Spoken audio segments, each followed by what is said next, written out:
Hello everyone, welcome to Literature Square.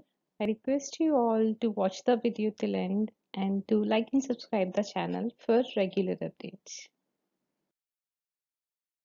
Today I will explain you a very important topic in linguistic study which is known as Sapir-Whorf hypothesis.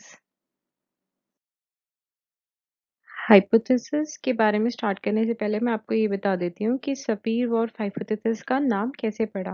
तो Sapir-Wharf hypothesis जो एक hypothesis है जो दो American linguistics ने करी थी, जिनमें से एक का नाम था एडवर्ड सपीर और दूसरे का था बेंजामिन ली वॉर्फ। बेंजामिन ली वॉर्फ जो थे वो एडवर्ड सपीर के स्टूडेंट थे। तो इन्हीं दोनों ने ये थीसिस करी थी, इसीलिए इन दोनों के नाम को मिला के इस थीसिस का नाम पड़ा था Sapir-Wharf hypothesis. Let's start with the explanation of Sapir-Whorf hypothesis. So the first major point is Sapir-Whorf hypothesis is also known as linguistic relativity. ये आप प्लीज नोट कीजिएगा कि Sapir-Whorf hypothesis को linguistic relativity भी कहा जाता है। एग्जाम्स में linguistic relativity पूछ लेते हैं क्या होता है, तो confusion हो जाता है क्योंकि आपने कभी पढ़ा नहीं होता। तो Sapir-Whorf hypothesis को ही linguistic relativity कहते हैं। तो अगर एग्जाम में linguistic relativity के लिए कोई क्वेश्चन आता है तो आप Sapir-Whorf hypothesis के बारे में ही लिख कर आएंगे। नेक्स्ट है, ये कहता है कि one's perception, thoughts, behaviour are influenced by one's language, कि एक इंसान जो सोचता है, जैसा वो बिहेव करता है या चीज़ों के लिए उसका जो परसेप्शन है वो उसकी लैंग्वेज से इन्फ्लुएंस होता है। जैसा वो बोलता है वैसा ही वो सोचता है, वैसा ही वो बिहेव करता है।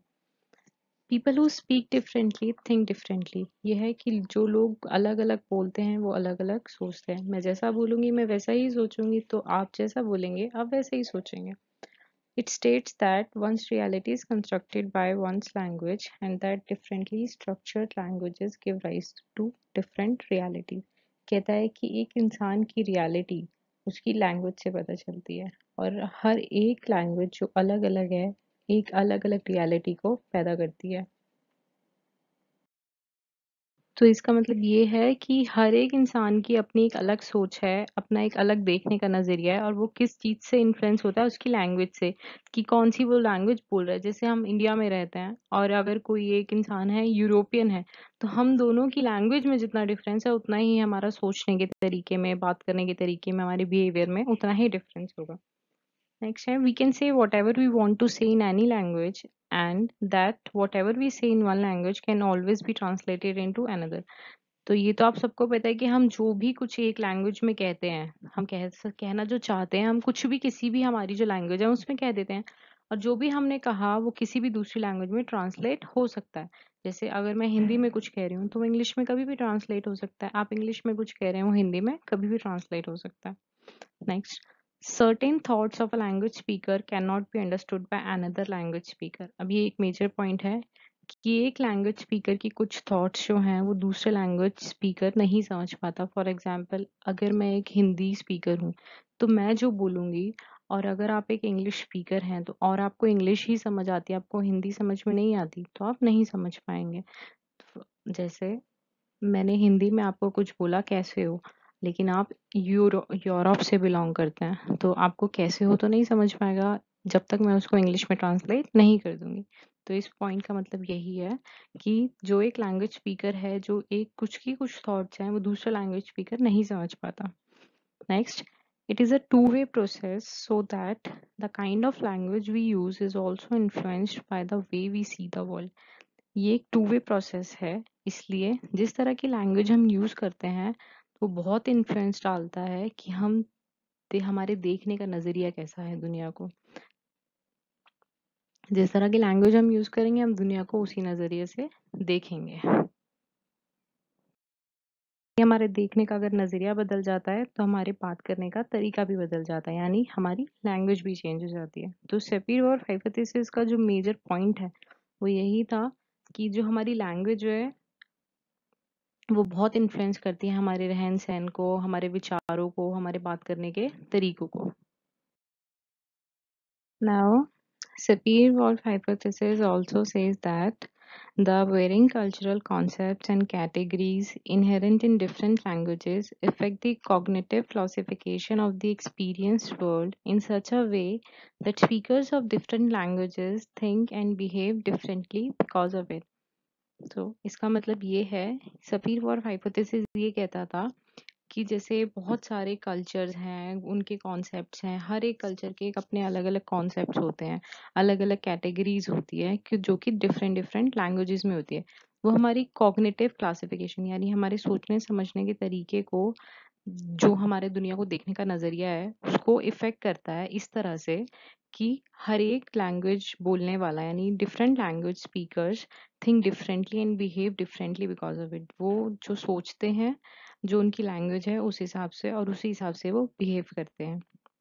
यानी हम जिस हिसाब से, हम जैसी परवरिश में बचपन से पैदा हुए हैं, हमने जो देखा है, हम वही सोचते हैं, वही समझते हैं, क्योंकि हमारी लैंग्वेज वैसी ही है। हमारी लैंग्वेज ने हमारे माइंड को उतना ही ग्रैब करके रखा है। हमारी लैंग्वेज ने हमारी थॉट्स को, हमारे परसेप्शन को एक लिमिट दे दी है, बाउंड कर दिया है कि हम उसके आगे सोच ही नहीं पाते। उसका एक एग्जाम्पल है, if we as a non-French speaker hear the word noir, we will never think of black color, though noir means black, but we will not think about it because our thoughts are limited and we are not able to think beyond what our language allows। तो ये कह रहा है, अगर मैं एक non French speaker हूँ और मैंने एक फ्रेंच स्पीकर से वर्ड सुना नॉयर, तो मुझे कभी नहीं समझ में आएगा कि नॉयर का मतलब होता है ब्लैक कलर, जबकि फ्रेंच में नॉयर मतलब होता है ब्लैक।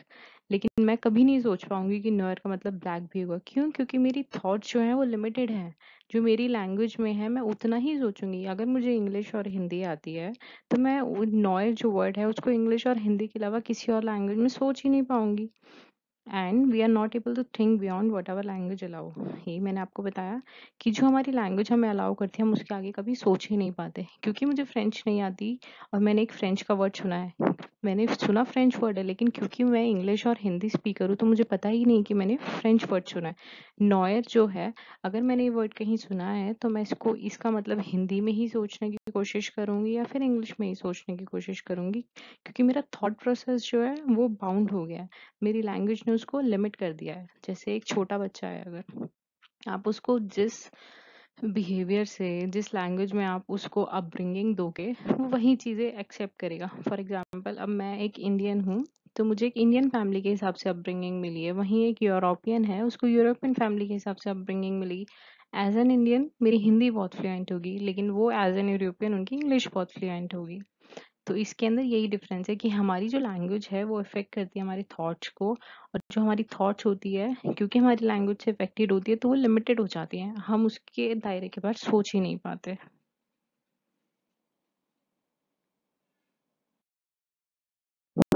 नेक्स्ट आप ये ध्यान दीजिएगा कि Sapir Whorf hypothesis consist of two associated principle. Sapir Whorf hypothesis के अंदर दो उसके प्रिंसिपल्स हैं, दो उसके मेजर पॉइंट्स हैं, जिसमें से पहला है लिंग्विस्टिक डिटर्मिनिज्म। लिंग्विस्टिक डिटर्मिनिज्म में क्या है, वो कहते हैं कि our thinking is determined by language. हमारी जो सोच है हमारी लैंग्वेज को डिटरमिन करती है। The language we use to some extent determines the way in which we view and think about the world around us. जो लैंग्वेज हम यूज करते हैं कुछ हद तक वो हमारे सोचने समझने का जो नजरिया है, हमारे आसपास की दुनिया को देखने का जो नजरिया है, उसको चेंज कर देती है। हम वही सोचते समझते हैं, वही देखते हैं जो हमारी लैंग्वेज हमें अलाउ करती है। नेक्स्ट है linguistic relativity. People who speak different languages perceive and think about the world quite differently। जो लोग अलग लैंग्वेज बोलते हैं वो दुनिया के बारे में बहुत अलग सोचते हैं, बहुत अलग चीजें ग्रैब करते हैं, परसीव करते हैं, मतलब अपनाते हैं।